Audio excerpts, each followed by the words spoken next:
샹크스는 원피스 1화부터 등장하여 루피를 구해내며 독자들에게 큰 인상을 주었고 추후 사왕으로 재등장하게 되며 현 시점 원피스에서 가장 인기가 많은 인물입니다. 하지만 샹크스의 혈통과 진짜 목적에 관해서는 아직 자세히 밝혀진 것이 없으며 떡밥만 무성하기에 독자들 사이에서 샹크스에 대한 추측이 난무하고 있습니다. 이번 영상에서는 샹크스의 가족관계와 샹크스의 진짜 목적 등에 대하여 집중 탐구해보도록 하겠습니다. 우선 아직은 샹크스의 친부가 공개되진 않았지만 샹크스의 친부로 가장 많이 거론되는 인물은 신의 기사단 총사령관 피그랜드 갈링입니다. 그리고 갈링이 왜 샹크스의 친부로 추정되는지 여러가지 근거를 취합하여 추측해보도록 하겠습니다. 오로성은 우타가 노래노래 열매를 이용하여 세계를 멸망시키려고 하자 곧바로 우타를 체포하려 합니다. 하지만 나스즈로성은 우타를 보며 저 아이가 피그랜드 가문의 핏줄이어도 상관없는가 라고 반문하며 우타가 세계를 멸망시키려 하고 있음에도 불구하고 만약 피그랜드 가문이라며 우타를 체포하는 것은 부담스럽다고 말합니다. 그리고 이후 피그랜드 가문은 천룡인의 일가 중 하나라는 게 밝혀지게 됩니다. 그렇기에 오로성이 우타를 체포하는 것에 대하여 부담을 느낀 이유는 우타의 핏줄이 천룡인의 일가인 피그랜드 가문 출신이라고 생각했기 때문입니다. 그리고 세간에는 우타가 샹크스의 딸로 알려져 있으며 샹크스가 우타의 친부가 아니며 우타는 샹크스의 친딸이 아니라는 사실을 오로성조차 알지 못하기에 오로성은 자연스럽게 우타를 샹크스의 친딸로 생각했다고 볼 수 있습니다. 그렇기에 자연스럽게 샹크스 역시 피그랜드 가문의 피를 이었다고 추정할 수 있으며 샹크스의 친부는 피그랜드 가문의 인물이라고 추정할 수 있습니다. 샹크스가 피그랜드 가문의 피를 이은 인물이 맞다면 샹크스의 친부로 가장 유력한 인물은 피그랜드 총사령관 갈링입니다. 갈링은 천룡인마저 처벌할 수 있는 신의 기사단의 총사령관인 인물이며 천룡인들 사이에서도 인기가 매우 많은 인물입니다. 그렇기에 오로성이 갈링의 손녀로 추정되는 우타를 건드리는데 부담을 느끼는 듯한 장면이 자연스럽다고 볼 수 있습니다. 그리고 갈링의 젊은 시절 모습이 공개되었는데 샹크스와 매우 닮아 있으며 사실상 특이한 헤어스타일을 제외하면 샹크스와 판박이라고 볼 수 있습니다. 또한 갈링 역시 수준급 의 전투력을 가졌으며 샹크스와 마찬가지로 커틀러스 형식의 검을 사용하는 인물이기에 여러모로 샹크스와 겹치는 점이 많은 인물입니다. 또한 로저가 샹크스를 처음으로 발견한 것이 과거 록세적단과 해군 로제적단, 신의 기사당 등이 충돌한 갓벨리인데 그 당시 갈링은 인간 사냥 대회에 참여하기 위하여 갓벨리에서 활약하였으며 갓벨리의 제왕이라고 불렸던 것을 감안하면 시기상으로도 갈링이 샹크스의 아버지일 가능성이 높습니다. 만약 샹크스가 갈링의 친자식이 맞다면 샹크스의 초월적인 강함과 천부적인 재능은 아버지 갈링으로부터 물려받았을 것입니다. 과거 샹크스는 한 해적에 대해 이야기를 하기 위하여 홀로 오로성을 찾아가 독대를 한 적이 있는데 이는 샹크스가 천룡인이기에 받은 특혜라고도 볼 수 있는데요. 오로성은 준장 이하의 해적이 쳐다보는 것조차 허락되지 않으며 대부분의 해군 장성들조차 초상화로만 존재를 확인한 높은 존재들입니다. 또한 오로성은 최고의 천룡인이기도 하기에 홀로 사원과 독대를 한다는 것은 상식적으로 말이 안 되는 행동입니다. 하지만 만약 샹크스가 천룡인의 핏줄을 타고난 인물이며 야망을 가진 인물도 아니며 더 나아가 세계정부의 편에 서 있거나 적어도 중도를 지키는 인물이라며 오로성이 샹크스와 독대를 하는 것이 이해가 되는 행동입니다. 또한 만약 샹크스가 천룡인의 핏줄을 타고난 인물이며 자신의 아버지 갈링의 뜻을 따라 세계정부의 편에 선 인물이라며 차기 신의 기사단 총사령관은 샹크스가 될 가능성도 있으며 샹크스는 오로성과 이무만이 알고 있는 세계정부의 비밀병기가 되어 루피를 가로막는 벽이 될 수도 있습니다. 샹크스가 천룡인 핏줄을 타고났을 가능성이 높아지며 많은 독자들은 샹크스의 추후 행보를 궁금해하고 있습니다. 그리고 결론부터 말하자면 샹크스는 천룡인 핏줄이 맞을 가능성이 높습니다만 배신할 가능성은 적습니다. 참고로 여기서 말하는 배신은 세계정부의 편이 되어 루피를 공격하는 것입니다. 샹크스가 천룡인의 피를 타고났다고 한들 샹크스는 어린 시절부터 로저의 적단의 견습으로 활동하며 로저의 가치관을 자연스럽게 보게 되었을 것이며 로저가 추구하는 자유를 동경하게 되었습니다. 또한 샹크스는 로저의 뜻을 이해하지 못하는 것이 아니라 되려 로저를 존경하는 모습을 보였습니다. 그리고 샹크스의 행보만 보더라도 샹크스는 자유를 추구하며 여러 섬을 돌아다니며 여행을 즐기며 해적단이나 부하들을 통제하고 지배하는 것이 아니 수평적인 관계를 추구합니다. 또한 마을의 어린 아이들과도 스스럼 없이 친구같이 지내는 모습을 수차례 연출했기에 샹크스가 자신의 인생 전반을 연기하며 무언가를 노리고 있다는 것이 아니라며 샹크스가 루피를 배신하고 세계정부의 편이 될 가능성은 사실상 매우 적다고 볼 수 있습니다. 귀족들은 세력 강화, 정략 결혼들을 이유로 많은 아이를 가지는 풍습이 있습니다. 그렇기에 샹크스의 아버지가 천룡인, 그것도 최상위 천룡인인 갈링이라며 샹크스의 형제나 자매가 존재할 수도 있습니다. 그리고 샹크스 정도 되는 인물에게 그 누구도 샹크스의 형제나 자매가 있다라는 말을 한 적이 없기에 그 인물은 평범한 사람은 정체를 알 수 없는 숨겨진 인물이라고 추정할 수 있습니다. 실제로 천룡인들은 일생 대부분을 말이 좋아해서 살기에 굳이 하계로 내려오지 않는다면 천룡인의 정체를 파악하기란 쉽지 않은 일입니다. 그리고 샹크스의 친형제 역시 굳이 하계로 내려오지 않았다면 세간의 정체가 드러나 있지 않을 수도 있습니다. 또한 샹크스의 출생의 비밀조차 세간에는 드러나 있지 않습니다. 그리고 샹크스가 오로성을 독대한 적이 있는데 이 당시 오로성과 독대한 인물이 샹크스가 아니라 샹크스의 형제 혹은 쌍둥이라는 설이 존재합니다. 그 인물은 생김새가 샹크스와 매우 똑같으나 샹크스의 트레이드 마크인 눈의 상처가 비춰지지 않았으며 의도적으로 왼쪽 얼굴을 가리는 듯한 연출이 나오기도 하였습니다. 그렇기에 만약 그 인물이 샹크스가 아니라 샹크스의 쌍둥이라면 당연히 샹크스가 티치로부터 얻은 눈의 상처는 없을 것이기에 의도적으로 그 인물의 왼쪽 얼굴을 가리는 듯한 연출이 나왔다고 볼 수 있습니다. 또한 그 인물은 검은 망토로 몸을 감추고 있어 팔이 2개인지 1개인지 정확하게 확인할 수도 없습니다. 그렇기에 수상하리만큼 샹크스가 후천적으로 얻은 얼굴의 상처와 팔의 소실을 감추는 점을 감안하며 그 인물은 샹크스와는 달리 팔이 멀쩡할 것이며 눈의 상처도 없을 것이라고 추정할 수 있습니다. 샹크스가 갈링에 침부하는 데에는 수많은 이유가 있지만 결정적으로 갈링과 샹크스의 모습이 닮았다는 점과 오로성이 샹크스가 피그랜드 가문의 인물이라는 것을 암시한 데에 있다고 볼 수 있습니다. 하지만 그 외에도 추가적인 떡밥이 존재하는데요. 오다 작가님은 SBS에서 자신과 가장 닮은 캐릭터가 누구냐는 질문을 받게 되었고 오다 작가님은 농담스럽게 샹크스라고 대답합니다. 그리고 이때 샹크스는 그 출신 성분이라고 말하는데 만약 샹크스가 평범한 인물이었다면 굳이 그 출신 성분이라는 말을 하지는 않았을 것입니다. 또한 샹크스는 거인족, 버커니아족, 루나리아족 등 특수한 종족도 아닌 것으로 보이기에 이는 오다 작가님이 샹크스가 철룡인이라는 것을 간접적으로 암시한 것이라고 추정할 수 있습니다. 샹크스의 친부일 확률이 가장 높은 인물은 단연코 갈링입니다. 하지만 샹크스의 친부가 록스디 지백이라는 설도 존재하는데요. 로저는 해군과 손을 잡고 록스를 무찌르기 위하여 가펠리로 향하게 되었고 그곳에서 록스와 격돌하게 됩니다. 그리고 결국 로저 거프 연합이 록스를 꺾는 데 성공했고 록스의 적단은 세상에서 사라지게 됩니다. 그리고 해적들은 전투 이후 상대방의 배를 털어 귀중품과 생필품을 가져가는 문화가 있는데 로저 역시 록스에게 승리를 거둔 이후 록스의 적단의 선박을 뒤졌고 보물상자 하나를 발견합니다. 그리고 그 보물상자에는 샹크스와 버기가 들어있었고 로저는 당시 너무나도 어렸던 샹크스와 버기를 외면할 수 없었기에 우선 자신이 샹크스와 버기를 거둬들입니다. 그렇기에 샹크스가 처음 발견된 곳은 록스의 적단의 선박이라는 것을 알 수 있으며 샹크스가 록스의 적단에 소속되어 있었던 누군가의 친자식일 가능성이 생겨납니다. 그리고 샹크스의 아버지 정도 되는 인물이라면 당연히 거물일 가능성이 높습니다. 그리고 정황상 빅맘, 카이도우, 흰수염은 샹크스의 아버지가 아닐 가능성이 높으며 그들을 제외한다면 시키와 록스 중 한 명이 샹크스의 친부일 가능성이 생겨납니다. 참고로 버기의 친부로 가장 유력한 인물은 록스의 적단 출신의 인물 캡틴 존입니다. 그리고 시키보다는 록스가 샹크스의 아버지일 가능성이 더 높으며 만약 샹크스가 록스의 아들이 맞다면 샹크스는 아이러니하게도 자신의 아버지를 무너뜨린 로저의 손에서 자라나게 된 것이 됩니다. 또한 샹크스는 티치와 격돌할 운명인데 현재 티치가 록스의 재림이라고 불리고 있기에 이 역시 운명의 장난이라고 볼 수 있습니다. 오로성은 샹크스를 보며 세계를 어찌할 남자는 아니라고 말했으며 샹크스 역시 과거 버기에게 자신은 해적왕이 될 생각이 없다고 말했습니다. 그렇기에 샹크스는 해적왕이 될 생각은 없으며 세계의 정점에 올라 세계를 바꾸는데도 별 관심이 없다는 것을 알 수 있습니다. 하지만 샹크스는 벤베크맨에게 이봐 베크 슬슬 빼앗으러 가볼까 원피스를 이라고 말하였기에 샹크스 역시 원피스를 차지하려 하고 있으며 해적왕이 되려 한다는 것을 알 수 있습니다. 그리고 샹크스가 이제서야 움직이는 이유는 로저가 마지막으로 해준 말과 연관이 있을 가능성이 높습니다. 로저는 라프텔에 도달하여 샹크스에게 무언가 말을 해주었고 이 말을 들은 샹크스는 울음을 터뜨립니다. 그리고 로저가 샹크스에게 해준 말은 크게 두 가지로 추정할 수 있습니다. 로저가 샹크스에게 아직 해적왕이 탄생하기에는 시기적으로 이르다 라는 말을 하였다면 샹크스가 자신이 동경하는 로저가 진정한 해적왕이 아니라는 이유에 눈물을 터뜨렸으며 해적왕이 탄생하기 위해서는 조금의 시간이 더 흘러야 된다는 말을 이해했기에 고대병기 포세이돈인 시라우시가 태어난 이후에서야 움직임을 보이고 있다는 것이 이해가 됩니다. 참고로 로저 역시 우린 너무 빨랐던 거야 라고 말한 적이 있으며 로저는 시라우시의 출생을 기다렸으나 시라우시의 출생까지는 10년이 남았으나 자신의 생명은 고작 1년밖에 남지 않았었습니다. 그렇기에 로저는 자신은 해적왕이 될 운명이 아니라고 생각하며 세계정부에 자수한 뒤 진정한 해적왕을 기다리며 대해적 시대를 개막했다고 추정할 수 있습니다.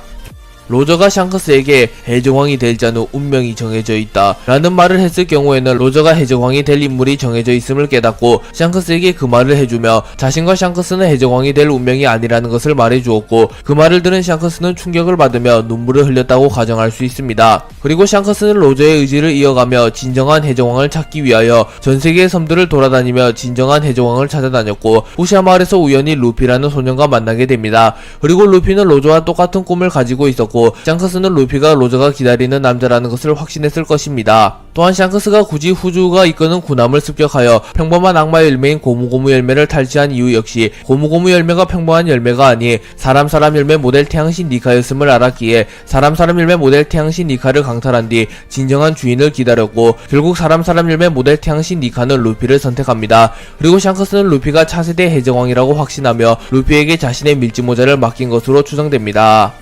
샹크스는 비록 천룡인의 피를 이으며 태어났으나 어린 시절부터 로저의 휘하에서 자라나며 천룡인의 가치관이 틀렸으며 로저가 추구하는 자유가 옳다는 것을 깨달으며 자신이 해적왕이 되어 자유로운 세상을 만들어야 하였으나 자신은 해적왕이 될 수 없는 운명임을 깨달은 이후 로저의 의지를 이은 인물이자 세계가 기다리는 전사는 루피라는 것을 알게 되었을 것입니다. 그래서 샹크스는 자신이 해적왕이 되는 것이 아니라 루피를 조력하여 세계 정부를 무너뜨리고자 합니다. 하지만 세계 정부를 무너뜨리기 위해 핵심적인 요소인 원피스는 이미 누군가의 손에 들어갔고 루피가 세계 정부를 무너뜨리기 위해선 반드시 원피스가 필요하기에 루피가 태양신 니카의 힘을 각성한 이 시점 샹크스는 오랫동안 발톱을 감추고 있었으나 드디어 자신의 목적을 위해 움직이기 시작했으며 그 누군가로부터 원피스를 빼앗으려 하고 있다고 주장할 수 있습니다. 천룡인들은 3년에 한 번마다 하계로 내려와 세계 정부 비가맹국을 습격한 이후 인간 사냥을 자행합니다. 그리고 인간 사냥이 끝이 나게 되면 그 나라는 세계 정부의 차지가 됩니다. 그리고 38년 전 인간 사냥의 대상지는 갓벨리였습니다.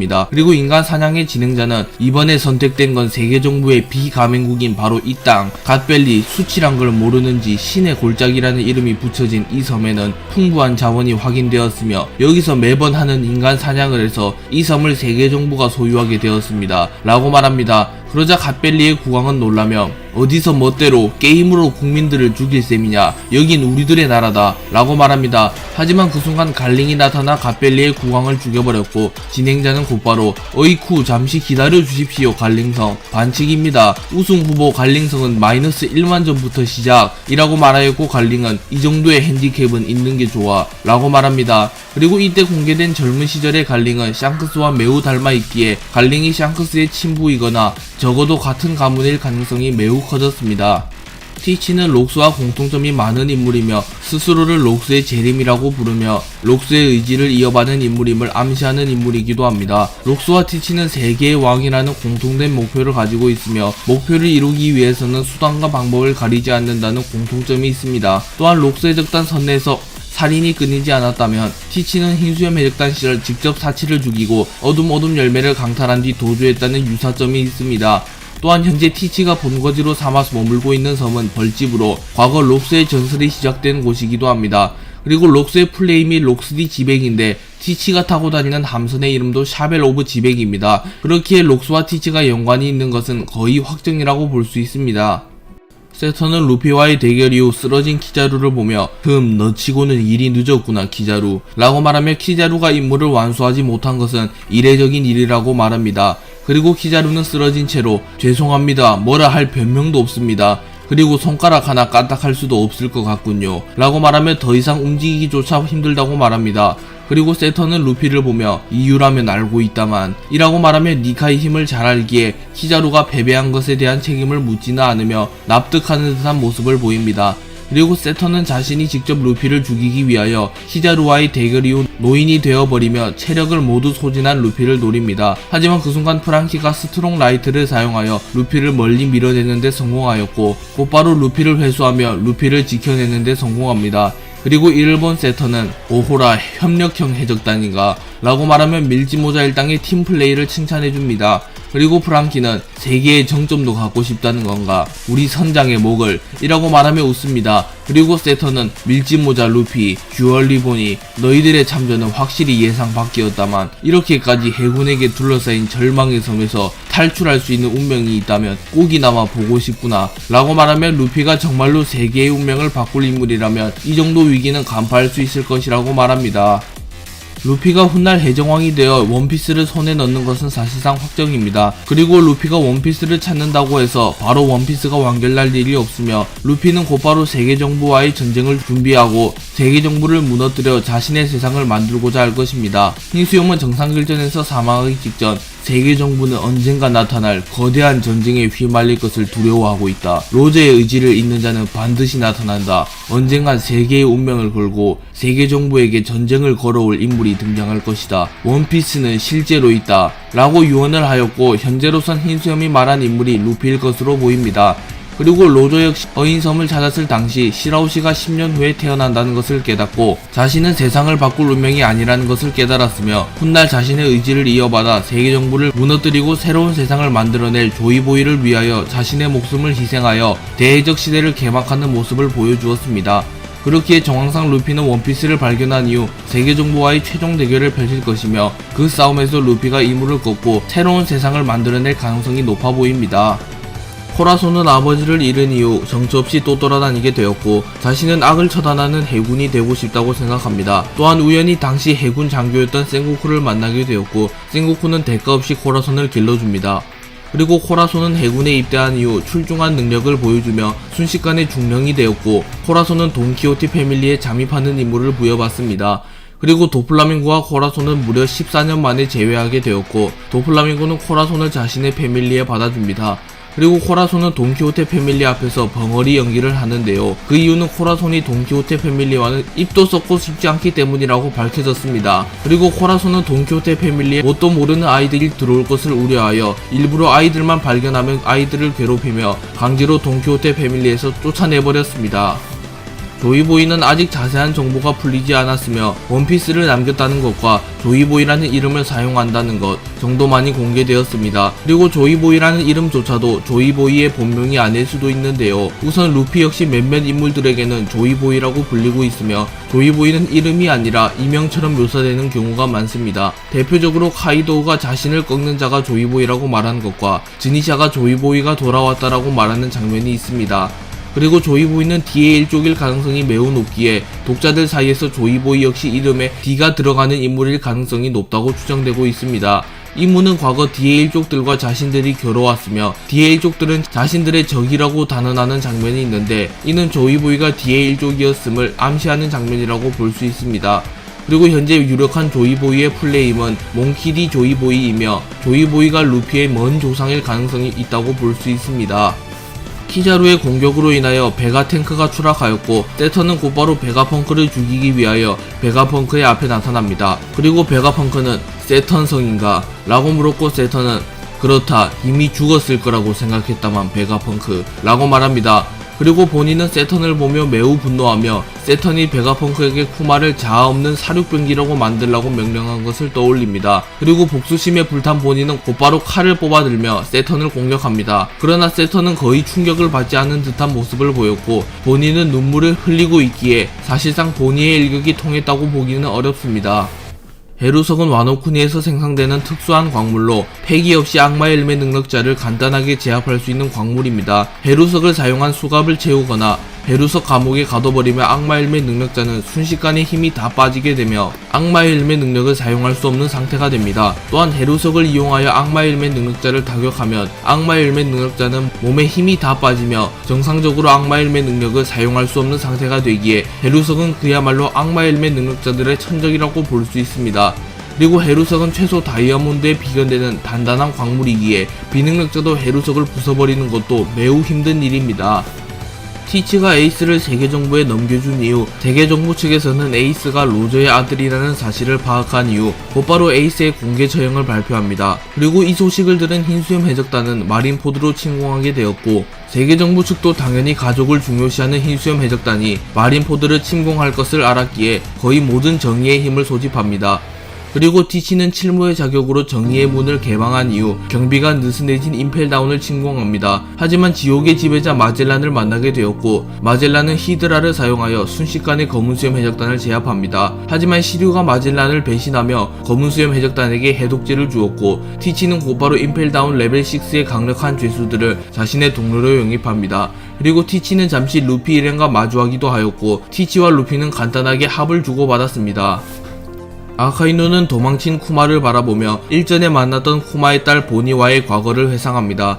그리고 아카이누는 보니에게 네가 아무리 지져본들 쿠마의 자는 돌아오지 않는다. 놈은 스스로 자원한 거다. 전투병기가 되기 위해서 말이다. 라고 말했고 보니는 현실 부정을 하며 거짓말, 그 사람이 그런 일에 지원했을 리가 없어. 나를 두고 떠날 리가 없다고 라고 말합니다. 그리고 천룡인들은 쿠마를 놓친 아카이누를 보며 잠깐 쿠마는 어디 갔냐이? 설마 놓친 거냐이? 그러고도 해군 원수냐이? 라고 소리치며 아카이누를 꾸짖습니다. 하지만 아카이누는 천룡인들의 말을 들은 채도 하지 않으며 도망친 쿠마를 떠올리며 너는 이제 인형일 뿐이다. 의지와 자아를 포함한 모든 것을 잃은 인형. 그런 녀석이 향하는 목적지는 대체 어디지? 라고 말합니다. 그리고 이 상황이 아카이누의 상황과도 유사하기에 어쩌면 아카이누가 쿠마를 보며 한 말이 자신의 신세를 한탄하는 말이라고도 볼 수 있습니다. 그렇게 이를 기점으로 해군에 무언가 변화가 일어날 수도 있습니다.